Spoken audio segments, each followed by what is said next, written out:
प्रधानमंत्री मोदी आज विकसित भारत संकल्प यात्रा के लाभार्थियों से करेंगे बातचीत। वीडियो कॉन्फ्रेंसिंग के जरिए कार्यक्रम से जुड़ेंगे। इस मौके पर प्रधानमंत्री लोगों को संबोधित भी करेंगे। कार्यक्रम में देश भर से विकसित भारत संकल्प यात्रा के हजारों लाभार्थी शामिल होंगे। कई केंद्रीय मंत्री भी कार्यक्रम का हिस्सा होंगे। बिहार में बड़ी सियासी उलटफेर की हलचल। ललन सिंह के जेडीयू प्रमुख पद से इस्तीफा देने की अटकलें। जेडीयू की राष्ट्रीय परिषद की बैठक से पहले इस्तीफा देने के कयास सामने आए। खबरों के मुताबिक ललन सिंह ने खुद नीतीश कुमार से पद मुक्त किए जाने का आग्रह किया था। बिहार के मुख्यमंत्री नीतीश कुमार आज आ रहे हैं दिल्ली। अगले 3 दिन कई बड़े नेताओं से मिलेंगे। 29 दिसंबर को जेडीयू राष्ट्रीय कार्यकारिणी की बैठक में होंगे शामिल। सूत्रों के मुताबिक कुछ बड़े नेताओं से अनशेड्यूल्ड मीटिंग कर सकते हैं नीतीश कुमार। 72 घंटे के दौरान कुछ बड़े फैसले भी ले सकते हैं। ललन सिंह ने ही नीतीश को पीएम बनने का दिखाया था सपना, अब वो टूट गया। उपेंद्र कुशवाहा का निशाना। नीतीश के लिए बीजेपी के दरवाजे हमेशा के लिए बंद। केंद्रीय मंत्री गिरिराज सिंह का बयान। उत्तर प्रदेश के मुख्यमंत्री योगी आदित्यनाथ आज कौशाम्बी और प्रयागराज के दौरे पर रहेंगे। कौशाम्बी में स्वर्गीय देवेंद्र नाथ श्रीवास्तव की स्मृति कार्यक्रम में लेंगे हिस्सा। प्रयागराज में मुख्यमंत्री योगी माघ मेला और महाकुंभ की तैयारियों का जायजा लेंगे। अधिकारियों के साथ समीक्षा बैठक करेंगे। पश्चिम बंगाल में लोकसभा चुनाव के लिए तैयार बीजेपी। कोलकाता में अमित शाह और जेपी नड्डा ने की बैठक। 2024 को लेकर बनाई रणनीति। बीजेपी ने बंगाल में 15 सदस्यीय नई कोर कमेटी का गठन किया। समिति में 10 बंगाल और 5 केंद्र के नेता शामिल। गृह मंत्री अमित शाह का दावा, बंगाल के लोगों को पीएम मोदी पर भरोसा। बीजेपी को 35 सीटों का देगी आशीर्वाद। आज दिल्ली में हिमाचल और आंध्र प्रदेश के कांग्रेस नेताओं के साथ स्ट्रेटेजिक कमेटी की बैठक। मल्लिकार्जुन खड़गे और राहुल गांधी रहेंगे मौजूद। लोकसभा चुनाव की रणनीति तैयार करने में जुटी कांग्रेस। खड़गे राहुल ने बिहार के नेताओं से की मुलाकात। दिल्ली में कांग्रेस अध्यक्ष ने जम्मू कश्मीर और लद्दाख के नेताओं से मीटिंग की। कहा ये लोग बदलाव चाहते हैं। 29 दिसंबर को कांग्रेस अलायंस कमेटी की बैठक। बिहार कांग्रेस चीफ अखिलेश प्रसाद सिंह बोले, सीट शेयरिंग पर होगी चर्चा। पंजाब कांग्रेस अध्यक्ष अमरिंदर राजा का बयान। पार्टी ने सभी 13 सीटों पर तैयारी करने को कहा। हरियाणा के बहादुरगढ़ में छारा गांव पहुंचे कांग्रेस नेता राहुल गांधी। वीरेंद्र अखाड़ा में पहलवानों से की मुलाकात। बजरंग पुनिया भी राहुल गांधी के साथ नजर आए। पहलवान दीपक पुनिया का गांव है छारा। महिला पहलवान विनेश फोगाट ने अपना खेल रत्न और अर्जुन अवार्ड लौटाने का ऐलान किया। सोशल मीडिया के जरिए दी जानकारी। नाम लिए बगैर ताकतवर लिखकर कसा तंज। विनेश फोगाट ने लिखा, इस हालात में पहुंचाने के लिए ताकतवरों का बहुत धन्यवाद। पीएम मोदी को लिखे खत की तस्वीर भी शेयर की। ब्रजभूषण शरण सिंह ने फिर से कहा, रेसलिंग से कोई लेना देना नहीं। 12 साल जो अच्छा या बुरा किया, अब मैं इससे अलग। अयोध्या से आज इंडिया टीवी पर सामने आएंगी रामलला के निर्माणाधीन भव्य मंदिर की तस्वीरें। घर बैठे राम भक्त मंदिर की एक्सक्लूसिव तस्वीरें देख पाएंगे। अयोध्या में बन रहे राम मंदिर की नई तस्वीरें आई सामने। निर्माणाधीन राम मंदिर अपनी पूरी भव्यता के साथ दिख रहा।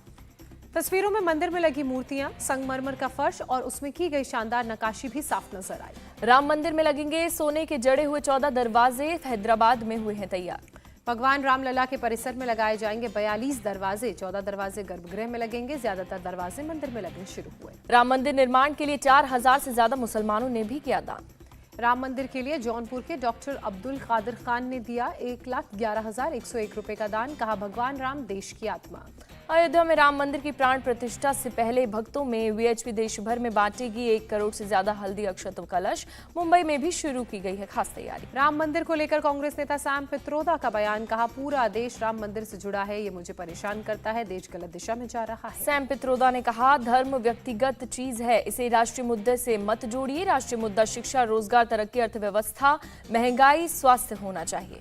सैम पित्रोदा ने पीएम मोदी पर निशाना साधते हुए कहा, एक प्रधानमंत्री सारा वक्त मंदिरों में बिता रहा है, ये परेशान करता है। इसकी बजाय मैं स्कूल और लाइब्रेरीज में जाता। कांग्रेस नेता पित्रोदा ने लोकसभा चुनाव को लेकर दिया बयान। कहा, भारत के लोग समझदार हैं, किस तरह का देश बनाना है ये भारत के लोग तय करेंगे। सैम पित्रोदा ने इशारों में इंडिया अलायंस को दी सलाह। राहुल गांधी ही नेतृत्व कर सकते हैं, कहा।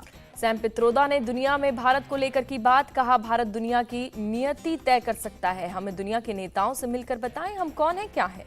सनातन पर स्वामी प्रसाद मौर्य के जहरीले बोल पर सियासी घमासान। समाजवादी पार्टी ने किनारा किया। बीजेपी ने कहा, दुविधा में दोनों गए, माया मिली ना राम। स्वामी प्रसाद मौर्य अखिलेश की भाषा बोल रहे यूपी बीजेपी अध्यक्ष भूपेंद्र सिंह चौधरी का। स्वामी प्रसाद मौर्य को हिंदू धर्म से इतनी दिक्कत तो अपना मजहब बदल लें। केंद्रीय मंत्री गिरिराज सिंह का निशाना। कांग्रेस ने स्वामी प्रसाद मौर्य के बयान से किया किनारा। पवन खेड़ा बोले, सभी धर्मों का सम्मान कांग्रेस की विचारधारा। रक्षा मंत्री राजनाथ सिंह आज जाएंगे जम्मू कश्मीर। राजौरी में सेना के जवानों से कर सकते हैं मुलाकात। पुंछ में आतंकवाद वारदात के बाद सेना और एजेंसियां पूरी तरीके से अलर्ट, सघन तलाशी अभियान चलाया जा रहा है। आतंकी हमले के बाद अलर्ट पर सुरक्षा बल। सीआरपीएफ के एडीजीपी और डीआईजी पुंछ राजौरी ने डेरा की गली का दौरा किया। जम्मू कश्मीर के पुंछ में सुरक्षा व्यवस्था कड़ी, वाहनों की चेकिंग की जा रही। पुलवामा में सेना और पुलिस की जॉइंट तलाशी, 3 संदिग्ध गिरफ्तार, हथियार भी इनसे बरामद। केंद्रीय मंत्री स्मृति ईरानी का अमेठी दौरा। आज दिव्यांगजनों को कृत्रिम उपकरण यंत्र बांटेंगी। जनसंवाद विकास यात्रा में होंगी शामिल। भजनलाल सरकार के मंत्रिमंडल का आज हो सकता है विस्तार। पिछड़े वर्ग को मिल सकता है ज्यादा प्रतिनिधित्व। 22 से 25 मंत्री ले सकते हैं शपथ। श्रीगंगानगर में सीएम भजनलाल ने किया रोड शो, कहा पेपर लीक करने वालों को मिलेगी सजा।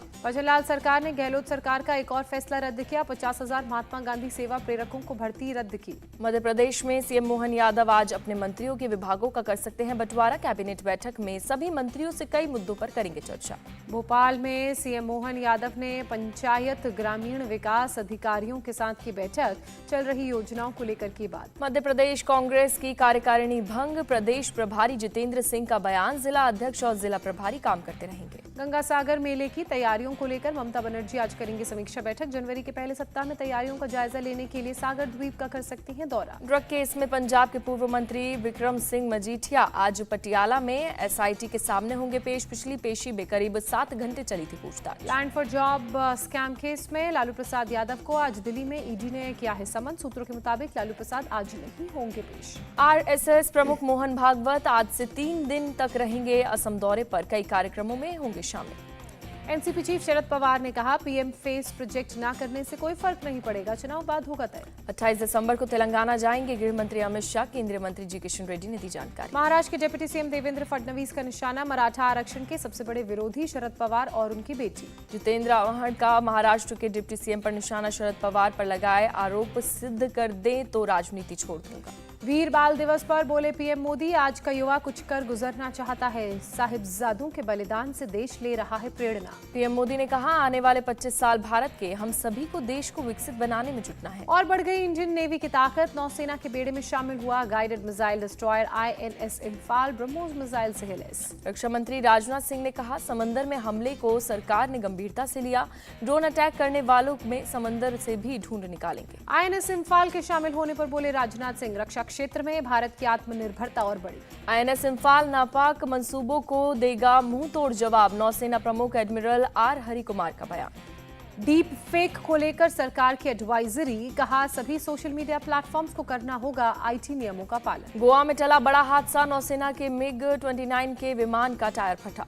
फारूक अब्दुल्ला ने फिर छिड़ा पाकिस्तान से बातचीत करा। कहा नहीं तो गाजा और फिलिस्तीन जैसे होंगे हालात। योगी सरकार का बड़ा फैसला। यूपी पुलिस भर्ती में आयु सीमा में 3 साल की छूट मिलेगी। विदेश मंत्री डॉक्टर एस जयशंकर आज मॉस्को में रूस के विदेश मंत्री लावरोव सर्गेई के साथ करेंगे मीटिंग। कई मुद्दों पर हो सकती है चर्चा। यूपी के पूर्व मुख्य सचिव डॉक्टर राजेंद्र कुमार तिवारी को पीएचडी की उपाधि राज्यपाल आनंदीबेन पटेल ने किया सम्मानित। 1985 बैच के आईएएस अधिकारी हैं राजेंद्र कुमार तिवारी। यूपी की सार्वजनिक सेवा वितरण प्रणाली को लेकर की रिसर्च। हिमाचल प्रदेश के कुल्लू के जंगलों में लगी आग पर तीसरे दिन भी काबू नहीं पाया गया। आग से बड़े पैमाने पर हो रहा पेड़ों का नुकसान। देहरादून में 4 साल के बच्चे को जंगल में लेकर भागा टाइगर। वन विभाग सहित आसपास के लोग चला रहे हैं तलाशी। तमिलनाडु के थूथुकुडी में वित्त मंत्री ने की बैठक। जिला प्रशासन से बाढ़ प्रभावित इलाकों पर लिया अपडेट। तमिलनाडु में बाढ़ प्रभावित इलाकों में वित्त मंत्री निर्मला सीतारमण हालात का जायजा लेती नजर आए। दिल्ली में इजरायली एम्बेसी के पास धमाका मामले में पुलिस को सीसीटीवी फुटेज में 2 संदिग्ध नजर आए। दोनों की तलाश में जुटी पुलिस। मध्य प्रदेश के छतरपुर में खेत में मवेशी घुसने को लेकर फायरिंग। 3 लोग घायल, सभी को अस्पताल में भर्ती कराया गया। दोनों पक्षों में पहले लाठी डंडे से हुई मारपीट, बाद में एक पक्ष ने की फायरिंग। बिहार के कटिहार में अवैध आरा मिल की जांच करने गए वन विभाग की टीम पर हमला। गाड़ियों में की गई तोड़फोड़। आरा मिल मालिक और ग्रामीणों ने लाठी डंडों से किया हमला। महिला कर्मचारियों के साथ भी की मारपीट। वन विभाग के कर्मचारियों पर ज्वलनशील पदार्थ फेंके जाने की और उससे जलाने की कोशिश। फॉरेस्ट विभाग की तरफ से मिल मालिक सहित 50 लोगों के खिलाफ दर्ज कराई गई एफआईआर। राजस्थान के हनुमानगढ़ में करीब आधा दर्जन लोगों ने बस रोककर की ड्राइवर कंडक्टर की पिटाई। लाठी डंडों से बस में की तोड़फोड़। बस में बैठे कई यात्रियों को भी लगी चोट। बस ड्राइवर ने आरोपियों के खिलाफ दर्ज कराया मुकदमा। बस ड्राइवर और एक आरोपी के बीच एक दिन पहले हुआ था विवाद। पुलिस आरोपियों की धरपकड़ के लिए कर रही छापेमारी। दिल्ली के करावल नगर में एक स्क्रैप कर्मचारी की हत्या, बकाया नहीं चुकाने पर मर्डर। पुलिस मामले की जांच में जुटी। वाराणसी के बीएचयू कैंपस में लगा फ्लावर एग्जीबिशन, फूलों से बनाया राम मंदिर। दिल्ली एनसीआर में छाया घना कोहरा। दिल्ली नोएडा बॉर्डर पर विजिबिलिटी कम, गाड़ियों की हेडलाइट जलाकर ड्राइवर करते नजर आए ड्राइव। कोहरे की वजह से ट्रेनों पर पड़ा असर, कई ट्रेनें देरी से चल रही, कई ट्रेनों की गई रद्द। दिल्ली में घने कोहरे का असर फ्लाइट पर भी पड़ा। 35 इंटरनेशनल और डोमेस्टिक फ्लाइट्स पर असर पड़ा। आगरा लखनऊ एक्सप्रेसवे पर कोहरे की वजह से कई गाड़ियां आपस में जाकर टकराई, एक शख्स की मौत, कई लोग घायल। असम के गुवाहाटी में शीतलहर जारी, कई इलाकों में धुंध छाई। वाराणसी में कोहरे की गिरफ्त में शहर, ठंड और कोहरे ने बढ़ाई लोगों की परेशानी। पंजाब के अमृतसर में घना कोहरा छाया, विजिबिलिटी कम हुई, गाड़ियों की रफ्तार भी धीमी हुई। श्रीनगर में छाया घना कोहरा, पर्यटक कोहरे में मना रहे हैं जश्न। हिमाचल प्रदेश के लाहौल स्पीति में भारी संख्या में पहुंच रहे हैं पर्यटक, अटल टनल के पास लगा लंबा ट्रैफिक जाम। झारखंड सरकार ने 31 दिसंबर तक सभी स्कूलों को बंद करने का दिया आदेश, शीतलहर को देखते हुए सरकार ने लिया फैसला। देश में कोरोना के JN1 वेरिएंट के कुल 69 मामले आए सामने, 25 दिसंबर तक का आंकड़ा। कर्नाटक में कोरोना के नए सब वेरिएंट JN1 के 34 नए केस, हेल्थ मिनिस्टर ने लोगों से पैनिक ना होने की अपील की। बढ़ते कोविड केस पर कर्नाटक के स्वास्थ्य मंत्री ने बैठक की, तैयारियों और उपायों पर चर्चा की। कोरोना के नए वेरिएंट पर दिल्ली सरकार की नजर, सौरभ भारद्वाज बोले, अस्पतालों की तैयारियों पर की समीक्षा बैठक। अडानी ग्रुप का ऐलान, अडानी ग्रीन एनर्जी में 9,350 करोड़ रुपए का निवेश करेगा। G7 देशों के रूसी कच्चा हीरा पर बैन के फैसले से सूरत के हीरा बाजार में चिंता का विषय, कारोबारियों ने बैन का बाजार पर बड़ा प्रभाव पड़ने की जताई आशंका। हीरा व्यापारियों के मुताबिक रूस से सबसे अधिक कच्चा हीरा आता है भारत, जिसको प्रोसेस्ड कर G7 देशों को निर्यात किया जाता है। मुंबई में सलमान खान ने मनाया अपना 58वां बर्थडे, बहन अर्पिता सहित परिवार वालों के साथ किया सेलिब्रेट। बांद्रा में सलमान खान के घर के बाहर जमा हो रहे थे फैंस, घर के बाहर समर्थकों ने लगाए पोस्टर।